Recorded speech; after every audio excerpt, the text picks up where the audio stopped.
Hello guys, welcome back to my YouTube channel. My name is Ansh, all India rank 94 in north 6। देखो, मुझे पता है कि मैं बहुत दिनों बाद वीडियो बना रहा हूँ, but the thing is I am extremely busy, as you already know that. कई अलग अलग तरीके के कई सारे काम चालू है। मैं पूरी कोशिश कर रहा हूँ कि मैं वीडियो बनाऊँ, पर वीडियो बनाते समय ही कोई ना कोई मुसीबत आ जाती है। तो अभी रात के 1 बज रहे हैं यहाँ पर, पता नहीं वीडियो कब तक पोस्ट होता है।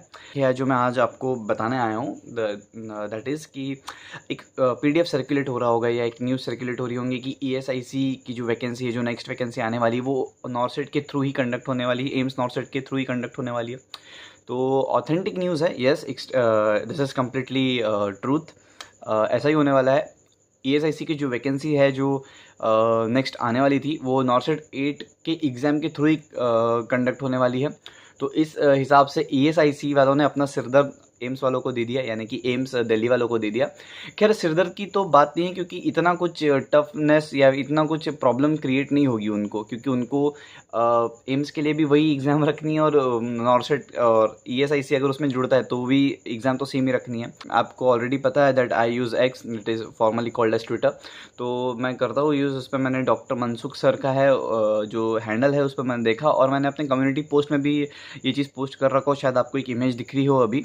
तो उन्होंने अनाउंस कर दिया है कि ईएसआईसी की जो एग्ज़ाम है वो हम नॉर्सेट के थ्रू कंडक्ट करने वाले हैं, फिर एम्स नॉर्सेट के थ्रू कंडक्ट करने वाले हैं।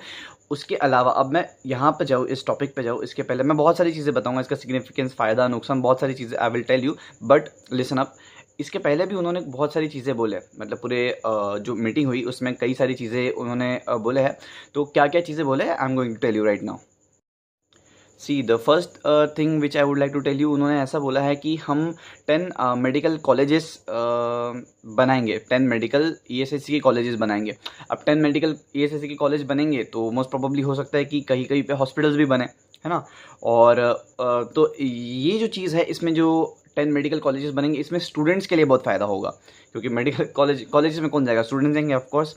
तो एम्प्लॉयज़ के लिए उतना फ़ायदा नहीं होगा, पर कहीं ना कहीं हॉस्पिटल्स बनेंगे तो कहीं ना कहीं एम्प्लॉयज़ की ज़रूरत पड़ेगी, तो कहीं ना कहीं वैकेंसी तो ज़रूर आएगी। सो ये हमारा फ़ायदा है।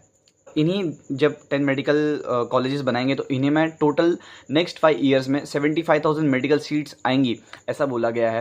तो अभी देखते हैं, हमारे पास वेट करने के अलावा कोई ऑप्शन नहीं है। ठीक है, अब इतना वेट किए तो इस बार नॉर्सेट के थ्रू ईएसआईसी हो रहा है, तो आगे भी हम ऐसा सोचेंगे कि अच्छी चीज़ें हो हमारे साथ, राइट। उसके बाद जब मीटिंग हुई तो मीटिंग में उन्होंने गरीब लोगों के लिए और जो अनएम्प्लॉयड पीपल है उन लोगों के लिए, आयुष्मान भारत से रिलेटेड जो भी चीज़ है उसके रिलेटेड भी उन्होंने कुछ प्रस्ताव रखे। उसके अंडर में एक स्कीम आती है, ईएसआईसी की एक स्कीम आती है जिसका नाम होता है अटल बीमित व्यक्ति कल्याण योजना, एक ऐसी स्कीम है। अब ये स्कीम के बारे में मैं आपको बता देता हूँ। ये स्कीम एक ऐसी स्कीम होती है जिसमें पर्टिकुलर वेजेस, यानी कि थोड़ा सा मनी रिलेटेड फ़ायदा होता है उन लोगों को जो ईएसआईसी जिन्होंने करा के रखे अपना इंश्योरेंस वगैरह, समथिंग लाइक दैट। अब ये इस स्कीम के बारे में मैं आपको इसलिए बता रहा हूँ, ये जो प्रोग्राम है या फिर ये जो भी स्कीम्स है इनके बारे में इसलिए बताता हूँ क्योंकि कम्युनिटी हेल्थ नर्सिंग में कहीं ना कहीं आपको ये चीज़ें देखने को मिल सकती है। तो कम्युनिटी हेल्थ नर्सिंग से रिलेटेड आपको ये फ़ायदा हो जाएगा, and this is updated scheme, इसलिए एम्स हमेशा अपडेटेड होता है। तो ये चीज़ें आपको पूछ सकती है या फिर आपको थोड़ा बहुत नॉलेज होना चाहिए। तो ये जो स्कीम है, इस स्कीम को उन्होंने एक्सटेंड की है 2026 यानी 2026 तक। अब इसका सिग्निफिकेंस और इसका फ़ायदा क्या होता है ये हम लोगों को अभी फ़िलहाल में जानना नहीं है, this is not important.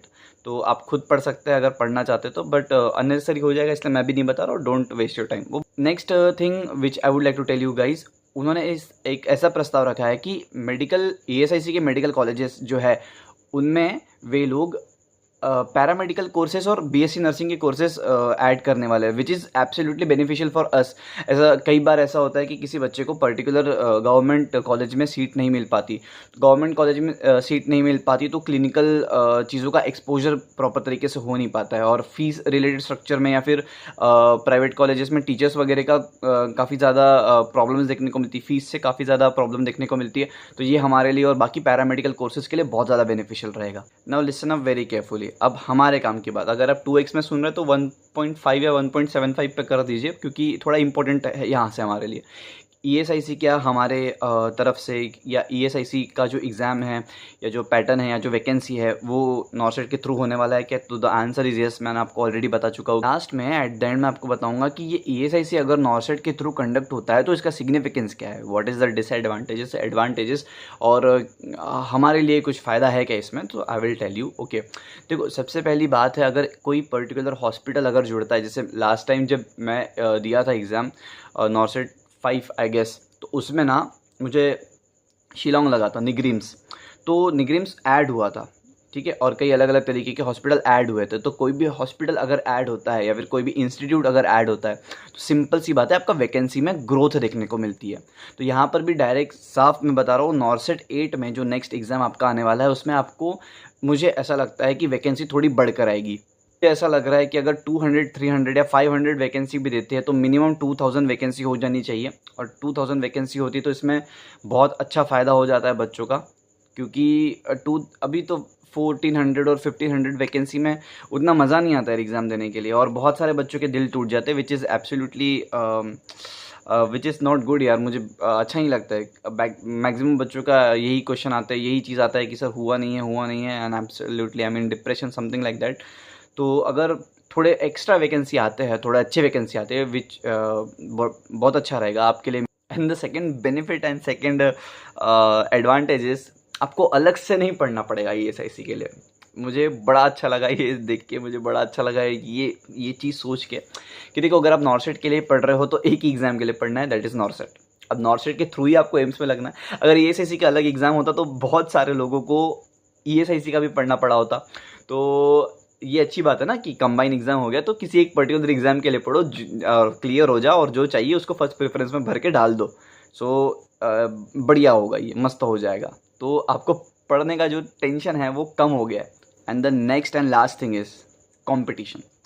Competition कम होगा, ठीक है। कंपटीशन कैसे कम होगा ना, सी, अब अगर आप वैकेंसी, अब कम वैकेंसी है और कम वैकेंसी में आप एम्स देने के लिए जा रहे हो, तो सीधी सी बात है ना, वैकेंसी कम है, बच्चे ज़्यादा है, तो होगा क्या, कंपटीशन बढ़ेगा। अब ईएसआईसी आ जाएगा तो कंपटीशन कम होगा ना, कई बच्चे ईएसआईसी के हॉस्पिटल्स में जाएंगे, ठीक है। तो इससे हो सकता है कि तुमको जो प्रिफर्ड वाला तुम्हारा एम्स है वो तुमको मिल जाए, है ना। और अगर तुम 600 और 700 वैकेंसी के लिए ईएसआईसी का फॉर्म भरते हो तो उसमें भी बहुत सारे बच्चे रहेंगे, तो उसमें भी कंपटीशन बढ़ जाएगा। तो अगर कंबाइन होता है एग्जाम, वैकेंसी बढ़ जाएगी और तुम्हारा कंपटीशन कम होगा। इसीलिए नॉर्सेट 8 में बहुत अच्छे से पढ़ो।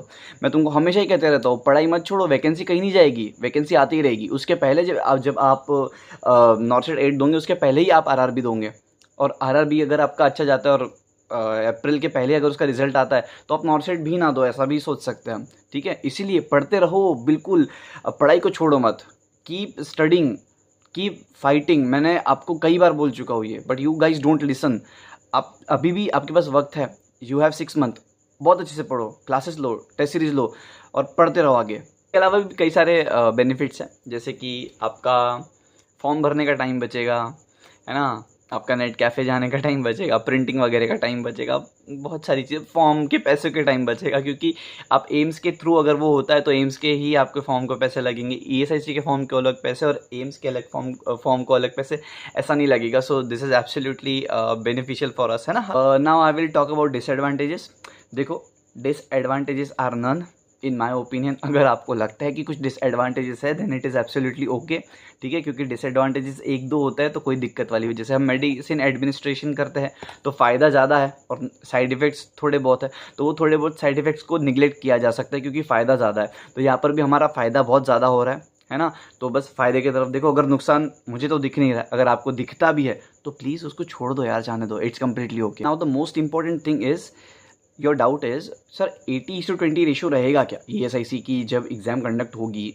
तो for my boys, for my brothers, 80:20 ratio रहेगा क्या, इनका डाउट है। अब देखो, जो ईएसआईसी का ये है, जो ईएसआईसी वाले उन्होंने अपने तरफ से प्रस्ताव रख दिया है कि नॉर्सेट के थ्रू कंडक्ट होगी, है ना। जो मंत्रालय है उन्होंने बोल दिया है कि नॉर्सेट के थ्रू कंडक्ट होगी। अब नॉर्सेट के थ्रू कंडक्ट होंगी तो नॉर्सेट में तो 80:20 रेशो है।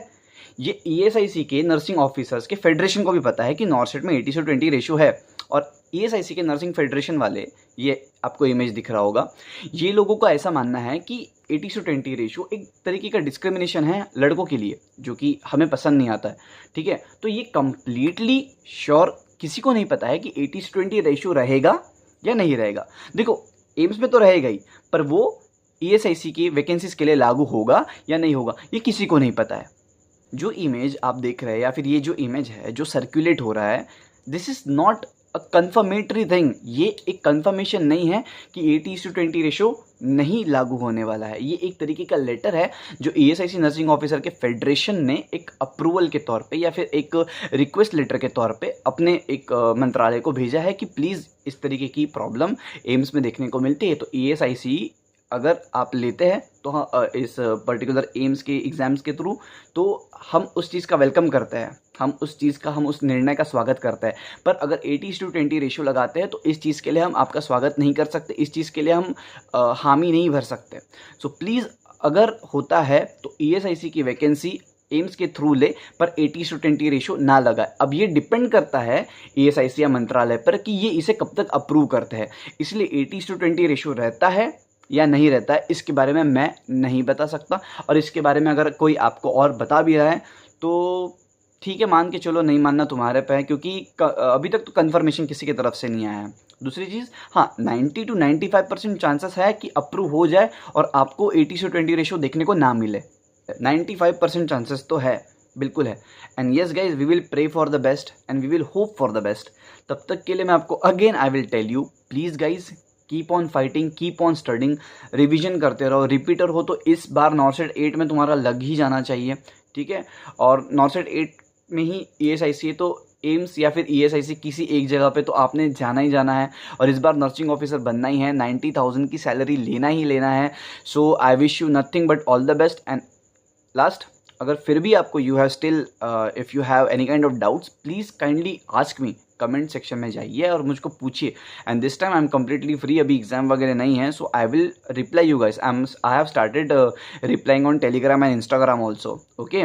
So keep studying, okay, bye guys.